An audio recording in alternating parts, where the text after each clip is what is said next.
I have become convinced that near-death experiences establishes the reality of life after death based on my own personal research and the research of many others.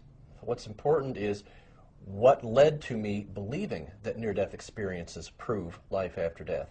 And the answer is there's 9 lines of evidence that I've derived in my research. And I find those 9 lines of evidence, any one of them, to be very strong evidence that there's an existence of life after death. But if you put all 9 together, I think the combination of all 9 lines of evidence becomes, in my opinion, compelling. One of the lines of evidence that I have is that when near-death, well, back up a minute. When near-death experiencers have their life-threatening event, they're generally unconscious and often clinically dead. There should be absolutely no possibility of them having a conscious, organized experience.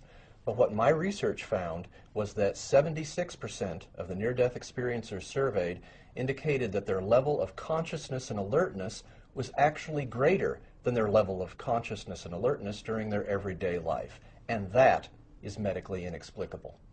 Nearly half of people who have a near-death experience will have an out-of-body state. We'll call it an OBE. During that time, their consciousness rises up, and usually from an area above their body, they can observe both their own body, often frantic resuscitation efforts, and other earthly ongoing events going on, again at a time that they're often clinically dead. Part of my study was to look at 617 near-death experiences. We found 287 of those near-death experiences involved observations of earthly, everyday events at this time when they were unconscious or dead.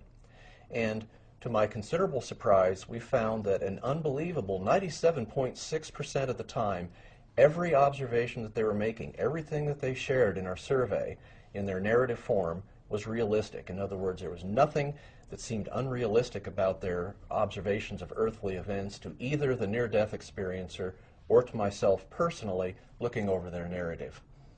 There's absolutely no medical explanation, even theoretically possible, for having a cardiac arrest, having your heart stop, and being under general anesthesia, and having these incredibly detailed, lucid, vivid, dramatic near-death experiences, especially if these near-death experiences occurring under such extreme situations are the same exact content of experiences that happen to all other near-death experiencers.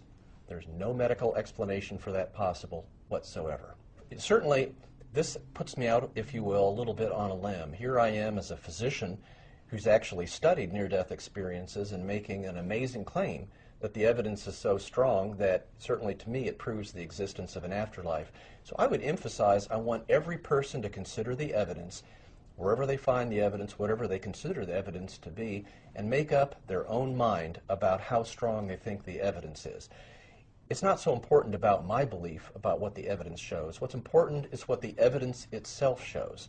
So I would like every person to consider carefully these 9 lines of evidence, consider carefully other evidence for and against the reality of near-death experience that might be important or significant to them individually, and make up your own mind. In a way, I've walked a mile in those shoes. I've considered a lot of other lines of evidence. I've lived my life. I've thought a lot about life after death.